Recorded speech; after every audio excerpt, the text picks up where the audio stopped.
personally, I think that Elaida missed her calling because her calling's an enhanced interrogation. Yeah, You she's know, really got you know nothing. how Joya was like throwing around, I know a killer when I see one. Uh, do you? Girl, do you? But now Joya's meeting an actual killer. If you would like to help support the channel, check out Road to Tarvalon on Patreon and YouTube memberships. Hello and welcome back to the channel. Amber here with Laura, and we are on episode 5 of the Wheel of Time podcast watch through. Laura, after this big mid-season finale episode, was there a location you were hoping to check back in with first? Honestly, I was hoping to check back into the Aiel Waste first. Because Okay. we had a lot happen there last time, but I'm not gonna lie, I was dying to get back to Tanchico. Yeah, and we just barely got just a little taste of it Yeah, this episode, which was like, oh, we're right there. And then it's going to cut away before we can really go exploring. yeah, really, all we kind of got from Tanchico, Leandrin's walk through the market or, wherever she was, and then inside of like where her ex-husband's family resides. Like, so we haven't really gotten to explore the city yet. Right. It's got to be coming though Yeah, I want to soon. see the city. I want to see the people that live there. I want to see the way of life there. Yeah. I think with this episode, it feels like a new established like plot points for everyone Yeah. after what happened last episode. And so I think for me, I enjoyed probably the Tel'aran'rhiod aspect of this episode the most in terms of location, even though it's kind of like a location that can be any location. But the things that happened there were pretty cool, pretty interesting. I think, though, with this opening scene in the Aiel Waste, Moiraine channeling with the Sarkarnan, this ball, the CGI was Incredible. impeccable. It was beautiful. The Sarkarnan is way too powerful for her, which we see. But at the same time, I really appreciated the visual reference to the power behind that object. Yeah, I mean, we haven't seen channeling on this level yet. I guess the biggest channeling moment we've gotten so far was, I would say, like the creation of the glass columns in Rhuidean, maybe. Yeah, maybe. And even then, the Sarkarnan was involved. Yeah. So, I mean, we're now getting a visual cue to show us what these Saw are really capable of in terms of boosting someone's power. And Moraine, so it's also based on the power of the channeler. So if you have like a really weak channeler and they're using one, it's going to boost them. But if you have a really, really strong channeler, it's going to boost them even more. So it kind of uses like what your base level is and just goes further than that. Okay. And so Moraine's not a top tier channeler. Yeah. But if we saw someone like a Lanfear or a Rand or a Nynaeve or an Ishamael, someone who's up there, then that's going to be just, Seeing a Shamael or Lanfear use something like that would be really incredible. Not that they need something like that to, take possession. But I'm just would saying, you rather? like, we could have, a dream where they use it just to get like an idea of it. But I can only imagine what it would look like with one of them. Yeah, yeah. And I think this is just, it's a nice little touch getting her being kind of like whipped around and thrown around by this thing. And it's coming off of this episode a few, I don't remember which episode it was. I want to say two, two maybe, where Moraine was talking about channeling with Rand and he's explaining, like, you don't understand, I'm not afraid of it. I need it, I want it, but it's poison. And there's this disconnect between male channelers and female channelers. And so her kind of wrestling with the Sarkarnan and its power felt very similar to how men like Logain in season 2 talk about how men use Saidin and how it's like you're wrestling with it and you have to dominate over it and control it. And with women, it's just like relax and let it all flow. So Moraine's kind of getting this new look on what channeling can be like, and it's done in a way that she's not familiar with. That theme actually kind of runs through the episode too. Ooh, tell me more. So, like when we look at the sea folk channeling, Yeah. they talk about the like even with the captain of the ship, she talks about there's many ways to be a channeler and many ways to be a woman. And basically that the White Tower doesn't know everything. And then we hear it again in the Aiel Waste from Baron Mullane, where they're telling Egwene that again the White Tower thinks they know everything, but they don't even Yeah. realize that like the Dreamwalkers don't have to be channelers. Yeah, it's really interesting how we're getting more exposition about how channeling works outside of the stronghold of the White Tower, which also brings us into this internal conflict within the White Tower because you have someone like Elaida who's been outside with the Queen coming back in and saying how you're doing things is wrong. And we've got other characters out here in the world who aren't necessarily saying how the White Tower does channeling is wrong, but there's other ways to approach this. And I think that's really interesting. I do too, especially because like up until this season, channeling has been seen kind of like this monolithic entity. Yeah, we start to see a little bit of differences once the Forsaken are introduced, and now we're getting different types of channelers. Right. Yeah, we have like the wise ones and then we have what are they called? The wind Windfinders. finders. I wasn't sure because I kept thinking I was hearing wind fighters. Yeah, I liked also the way that the Windfinders channeled, where, so with our White Tower channelers, they're using their hands a lot. With our Forsaken, it just like shoots out of them essentially. And with our Windfinders, they're almost like feeling the breeze and like feeling the winds and moving with it. And it's this very like dance like I love it. motion. So did I. I thought it was really fun. There is one thing though, when I saw the sea folk in the books, when the sea folk are on the boat, the women don't wear tops. Like they are letting it all hang loose. So they're from the top up, they're not wearing any clothes. And so when this episode kicked off, there was this discussion between Elaine and Nynaeve, and they're like, we're not supposed to go above deck. We can't go up there, we promise. In the back of my head, it was like, oh yeah, because they're naked up there. Which was so stupid on my behalf because I was like, oh yeah, it's the Windfinder.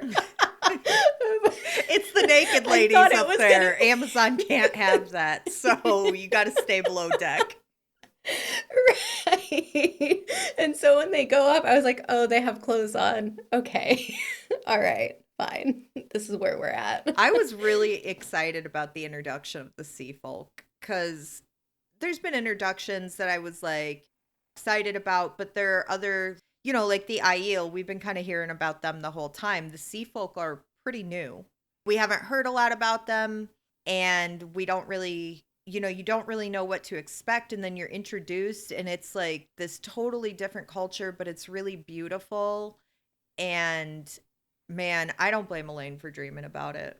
Right. I just, oh my God. So even though this happens at the end of the episode, this sequence of Egwene dream hopping into everyone's dreams, in the books, it feels almost a little bit more nefarious. Like that's private, you know? So there's kind of, I always felt like there was a little bit of a darker element there. And in the show, they just made it this really beautiful, It's really heartwarming sweet. thing.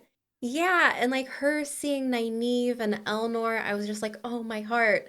And then it hops to the one that got me was Elaine on the ship with Aviendha, and she's commanding the winds. And I was like, oh God, here we go again. Like, I can't. This is just, it's not even a scene from the book, but it felt so, I don't know, like it was giving me all types of nostalgia feels where even though it didn't happen in the books, I was just like, it's so beautiful. Like, I'm so glad that they did You that. know, I really thought that one of the most like, I would say the person's dream who I was most paying attention in I found was Matt, because it was really, Yeah. there is a real bittersweet tone that everyone was dreaming of a life in which they see themselves as happy in. Yeah. And Matt was, I guess, like his greatest wish would be success, Yeah, so you he can know? take care of his family and his mom would be proud of him, like especially like Ugh. at the time where we see the dream happen and what happens right before that, like it's just like wow. I really hope he can handle what comes next. Yeah, me too. I got pretty choked up at saying Hopper again. Yeah.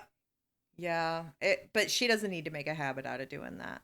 Yeah, I mean, there's a reason why you don't, but also if we go by the books, she does do that. But like I said, it definitely had, for me at least, a bit of a darker tone in the books, and here it was so hopeful.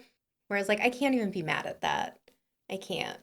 Except, of course, her running into Rand and Lanfear because that kind of just smashes all of the happiness to Girl, pieces. her having to see Rand and romantically entangled in Tel'aran'rhiod with the woman who is trying to kill her is something that no one should have to experience. Like, oh my What do you think she's God. more upset with? The fact that he's meeting Lanfear in the dream world and essentially cheating on her, or the fact that it's Lanfear? I'm going to go with probably the fact that it's Lanfear comes first and then Okay. the cheating aspect second. Rand, you dirty dog. Yeah, and like we don't really touch on until this point, like that technically Rand is cheating. Yeah. He definitely is. Like he's carrying on this whole relationship with Egwene in real life, and then this whole relationship with Lanfear in Tel'aran'rhiod. Boundaries, man. Yeah, If I were Egwene, that would be it for me. Not only are you cheating, but you're cheating with the Forsaken. Rand, come on, man. yeah. Especially the Forsaken that's trying to kill your real life girlfriend. Right? That's criminal. It's- Like, he should be imprisoned for that. he should. He should. But like speaking of Rand, I do have some Send him to Elaida. that's She yeah, wants to cage she him. I mean, I'm not really against her with that at this moment. But speaking of like Rand and the Aiel tribes, how many of the tribes believe in the Karakaran prophecy? I think they all do. Okay. Now, the ones that don't are definitely going to be a problem. Like, if there's pushback, we're going to see issues. But I think all of them are at least very familiar with the prophecy and believe in the prophecy. They might not believe Rand is the one, but they're going to believe the prophecy. Okay, though he has the double mark. Yeah, I There's kind of mean, like some difficulty there in understanding how this all works because it's supposed to be like the Karakaran gets marked twice and then Rand got marked twice, and those are pretty like specific tattoos. Those yeah. markings are very specific. Unless there's a very talented scratcher downstairs somewhere in Cold Rock's hold able to Right. doing some basement With tattoos down gold. there with gold. Yeah, exactly. So we will have to wait and So see yeah, how yeah, things some of go. that's been like how's this going to go?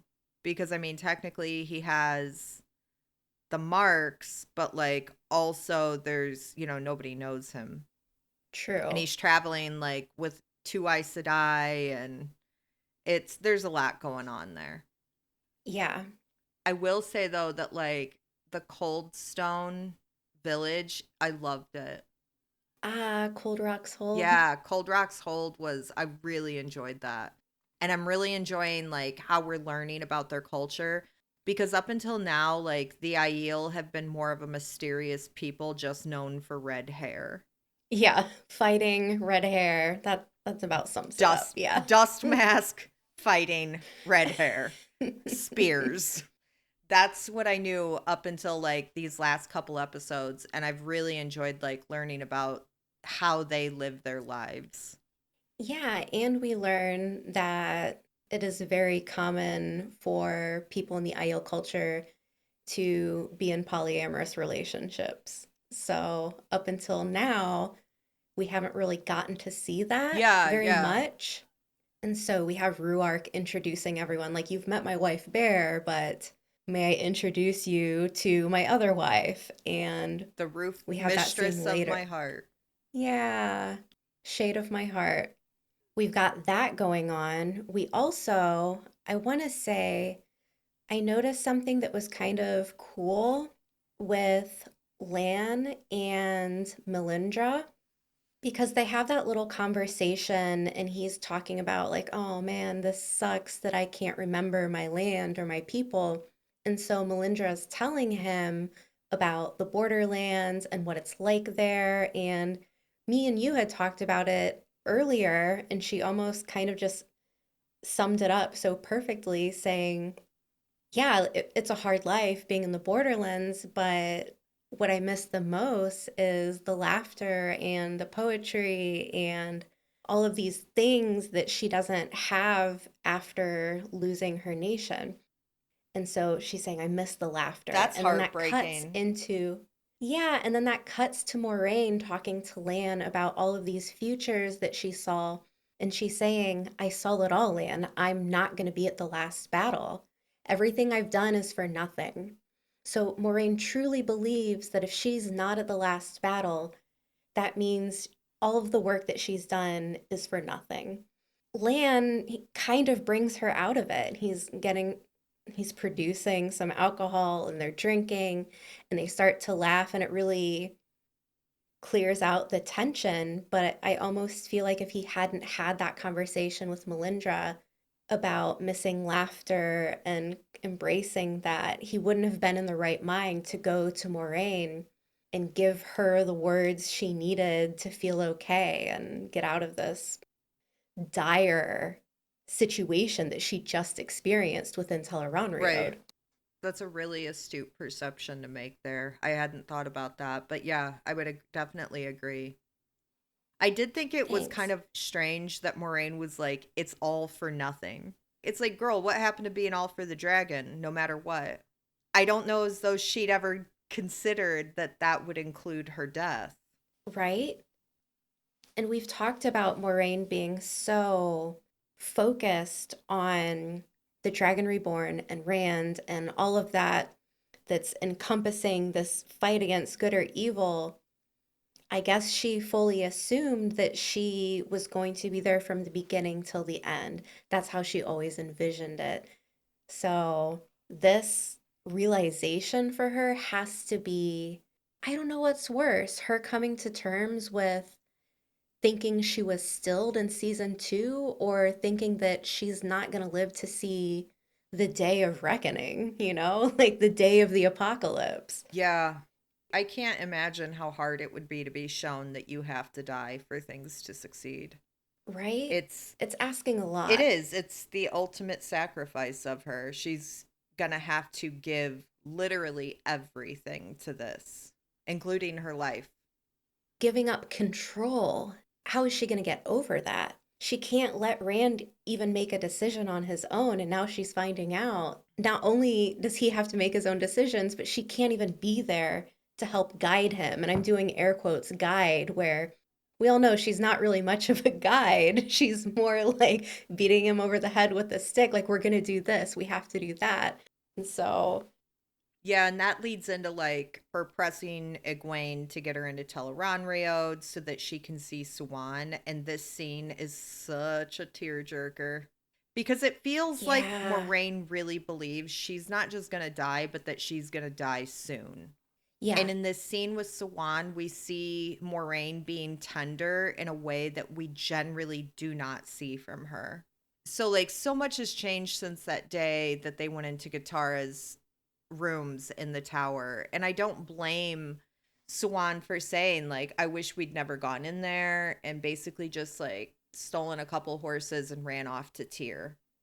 And you Yeah. can't blame them. It all feels so dire now. Moraine's gonna die, Swan might be deposed, like it there's a lot happening, but I am glad that they were able to have this time together to kind of like reconcile, even if it is in Tel'aran'rhiod, because they may not have the chance to do so otherwise. Do you think Moraine is regretting not continuing and being able to have this open relationship with Swan Sanche, knowing that she let all of that go out of this plan to find the Dragon Reborn? I have to wonder if she would allow herself to regret it. Okay. Like in the way that if she starts regretting it, it could just take over. Yeah. Because how would that not like start to gain ground as you think about like all of these things that I've done all lead to my untimely death. And Yeah, all of the sacrifices, yeah, her issues with her and Lan, her sister with Swan. yeah, especially like sacrificing her relationship with Swan. Yeah. I did love Swan saying, though, it's okay. I'll find you again and again in the next life and we'll make it all right and I'll wait for you. And she says, I'll wait for you every Oh, time. I'm tears, like, yeah. tears. We don't often get relationships like this in the book. They're dealt with very swiftly. Robert Jordan, one of his faults was that he's not a great romantic author. And that was fine for me because I'm not reading fantasy for romance, anyways. But getting it in the show, I think, does elevate the characters in a way where they feel more human and it doesn't feel so vague. And one minute people are together and you're like, whoa, how did that happen? We didn't even get any lead up. And here it feels so natural. And Yeah. I am really happy with getting a more fleshed out relationship moron,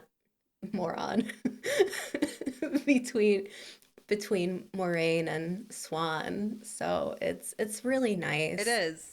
I feel bad because what's going to happen if Moraine dies and Swan's left on her own? Well, that's not part of their plan, as we find out. Mm-hmm. And Swan has a lot going on too. It's not Yeah. just Moraine with a lot going on. Swan has a lot going on. I mean, Elaida is on her ass. Yeah. Girl, Elaida doing all this work to get a meeting just to come in and call her river trash.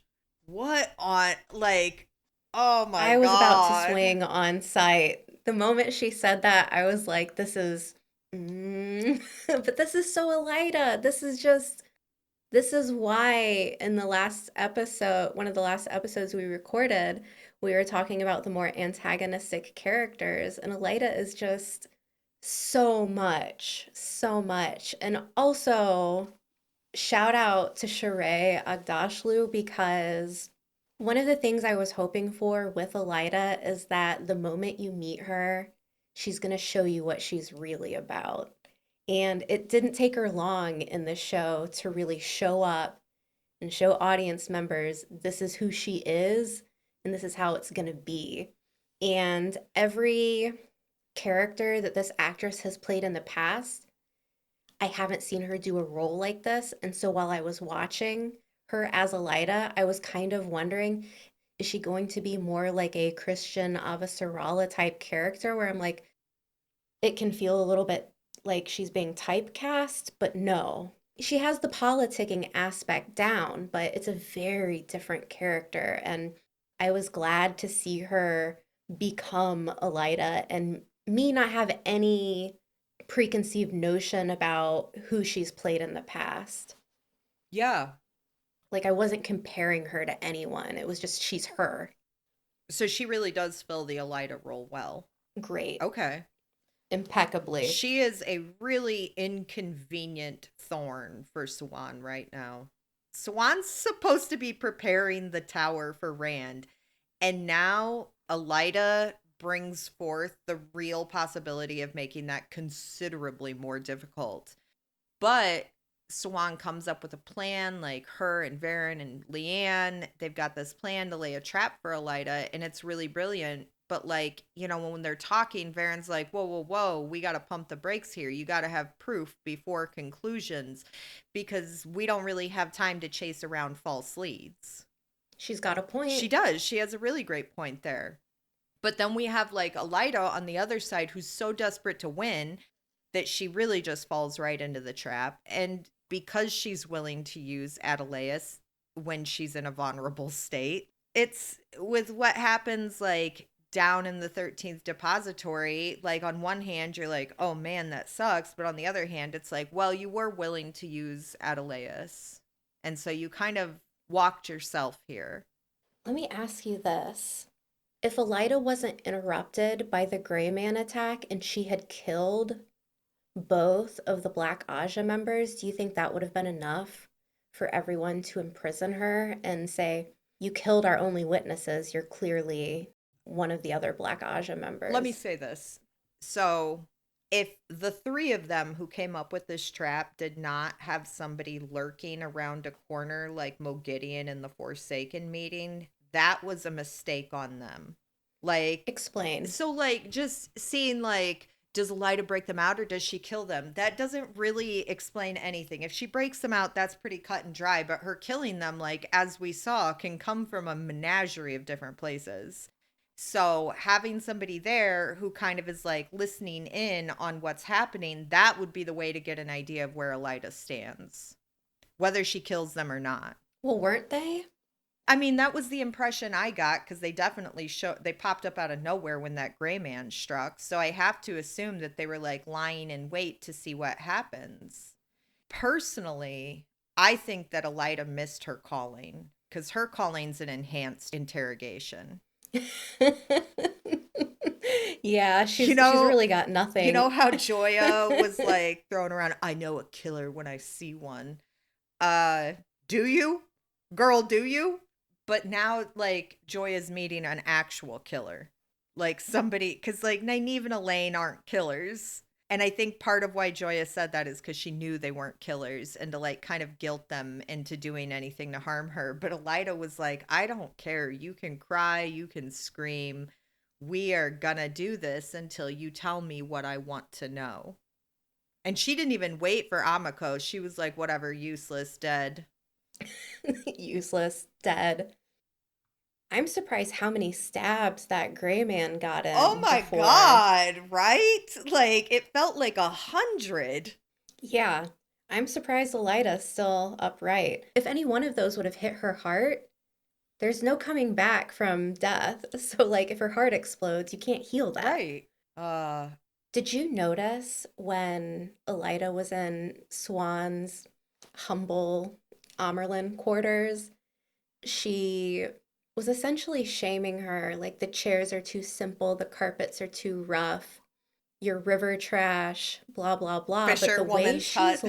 yeah, the way she was eyeing that place, did you get the idea that she had some other plans in mind? Oh, like she was redecorating it for herself in her own mind. Yeah, Yeah, like that. That's definitely the impression that was left. yeah. I think that, and like we get that line from Siuan that's like, I hope you're better prepared to go up against me this time than last time. I I worry for Swan Sanche not being able to handle this woman. So Swan says that, and then Elida's like, where's Moiraine?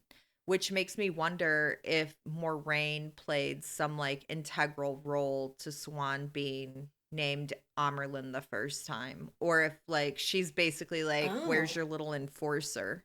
yeah, that's a good point. Like, you're missing your Huh. buddy. what are you going to do?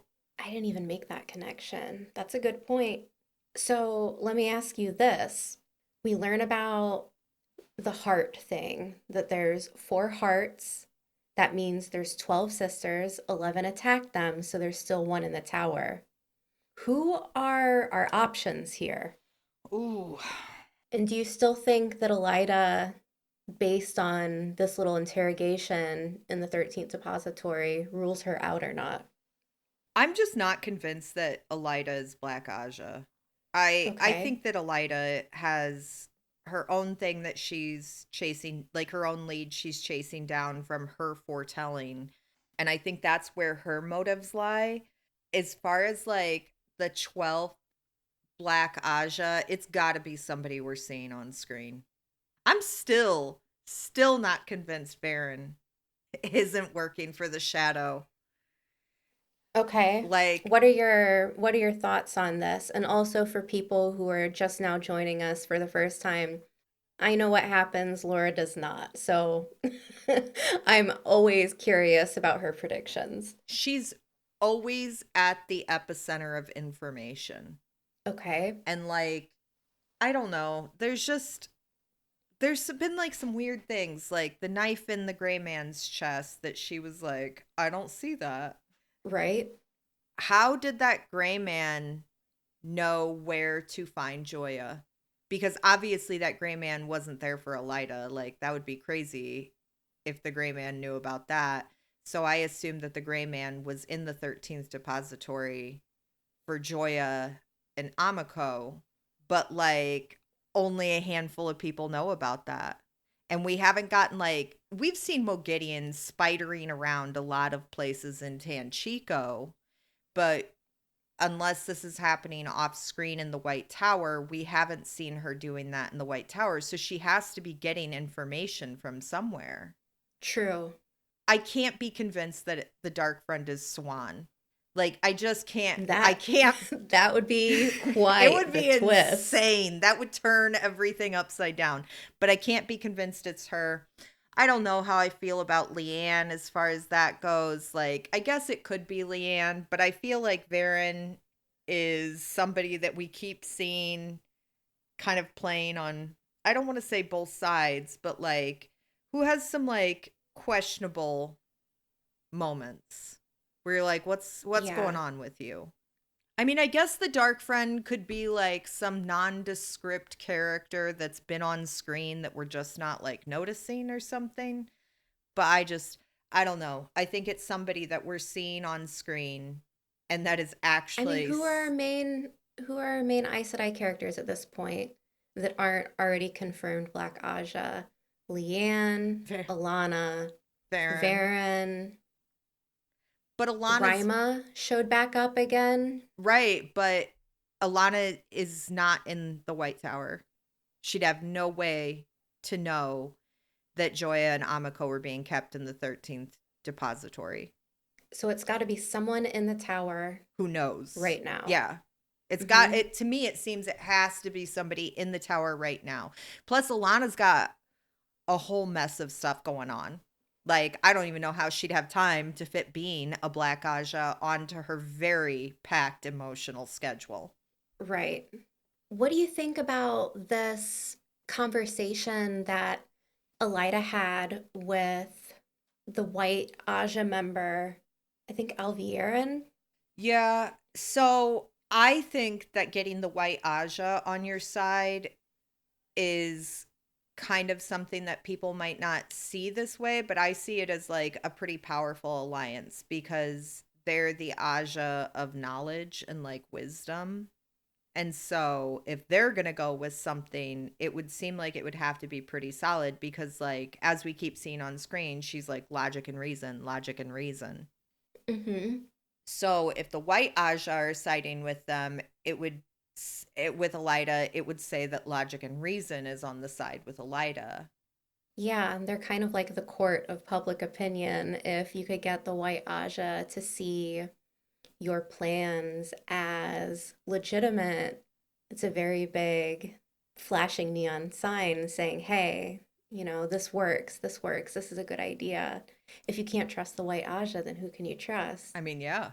But there's also something to be said about like how Elaida is approaching this.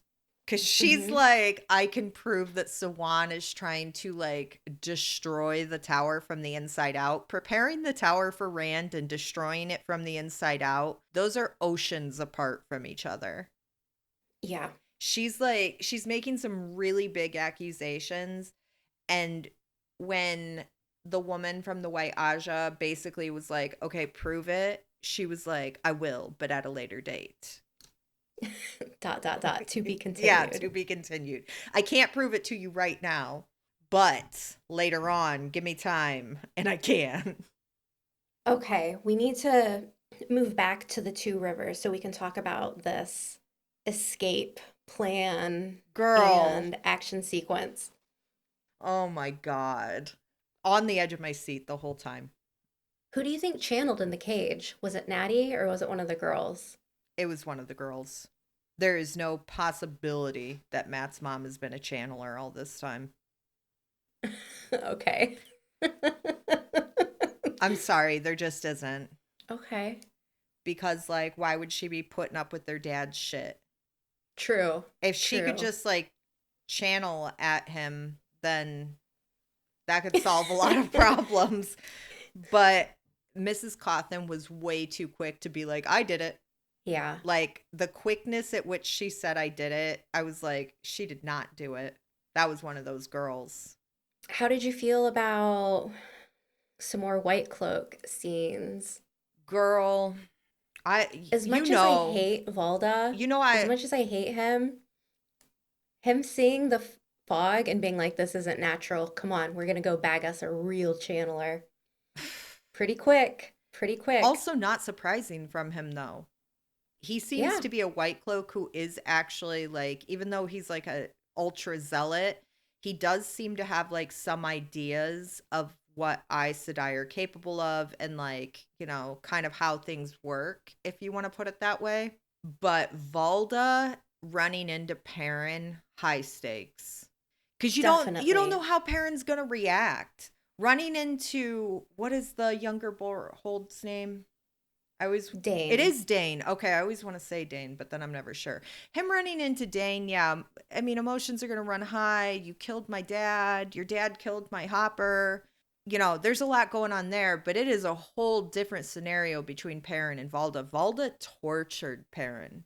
Yeah. Like crazy amounts of torture before Perrin even knew that he was a wolf brother. So like I could only imagine what running into Valda would be like. I worried that like if he did run into Valda, it would completely disarm him in a way that could get him killed. But by having Alanna channeling and Valda being like, this fog is a tricky one, that kind of gets Valda like out of Perrin's path, which I was wondering if the same thing would happen between him and Dane because was he going to start having feels about killing his dad and that disarm him? But luckily, Faile was there. So, well, and I think like you know, Dane's dad killing Hopper is gonna play a pretty big role in how Perrin feels. yeah, him seeing those wolf heads on stakes. If oh, girl, That felt so I can't intentional. even talk. I can't even talk. It felt like they were preparing psychological warfare with the knowing that Perrin would eventually show up. So they were like, you know what'll fuck him up? Put a bunch of wolf heads on stakes. That Yeah, will yeah. get him emotional if he tries to break in. So we finally learned out why Alanna is in the two rivers. Yeah, yeah. It works out for her, you know. She ends up being right, but she puts a lot on the line for this assumption. Well, I mean, let's be honest. If you're correct and the two Cawthon girls can channel, that's two. It's not necessarily the army that It's she's telling Maxim about. it's not an So, two like what 11-year-olds is not an right. army. It's not an army. They are I mean they seem to be like decently powerful channelers. Yeah, two 11-year-olds is not an army.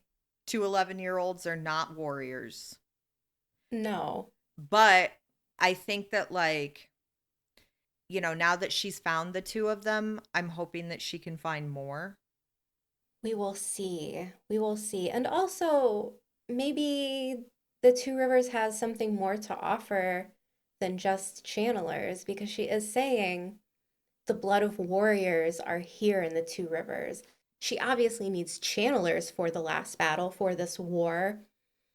Maxim thinks that she's being a bit careless, and he's like, I want to go do something that matters. I want to go find Leandrin and kill her. And she's like saying, this is important. We need to harness whatever's here. This is The blood of Manetherin. the blood of Manetherin. And so, what do you think? Any predictions on that I think that side of I things? think that it's going to matter because we've been hearing, I mean, like, honestly, because we've been hearing about the blood of Manetherin multiple Right. times, I do think that it's going to matter. But I also don't, Occam's razor. right. Yeah. I also don't know if I believe that that's the only reason she came there. To me, it kind of seems like she wanted to get away and Yeah. remove herself from, like, the White Tower, or being kind of even near it. And, like, but she's got a lot going on because this rift between her and Maxim just keeps getting larger. Yeah. And and it is all to find out that Alanna wants to build an army, because you don't win battles with politics, you win it with armies, which I agree with her. And we hear Maxim talk about how he doesn't care about the last battle. He doesn't care about any of it. He cared about Yvonne, he cares about Alanna, but the bigger picture is irrelevant to him. But she's really worried about the big picture. And while they're both in two very different places, I don't think either one of them is wrong necessarily. Yeah, and I think it says a lot about balance as well, because we talked about politics aren't what's going to win. We need armies to win. And we see her going off on this one woman fog creating channeling extravaganza, and how it ends up not working out so great for her. So there is really something to be said with, yeah, okay, politics might not be as important to you, but if we're going to win this thing, just being ready for a fight might not be the best plan. It's going to require something more than that, because look where it got you, Right. And I with like think, 5 arrows sticking out of your body. well, more than that, because she turned the bond back on 5 arrows ago. Like, oh my gosh, she looked like a prize buck up there. Yeah. Okay, so one thing that we do know, even though we haven't seen it yet, is that there's gonna be a battle near the two rivers. We know that. We've seen it in the previews. Like, we know that's gonna happen. So Alanna being there really, I'm gonna assume it's gonna end up to be a good thing. That they are gonna need her, and they're gonna need Maxim, and they're gonna need anybody they can get. We will have to see who survives, because people have been taking stab wounds. We've got. Girl, this is the episode of getting stabbed.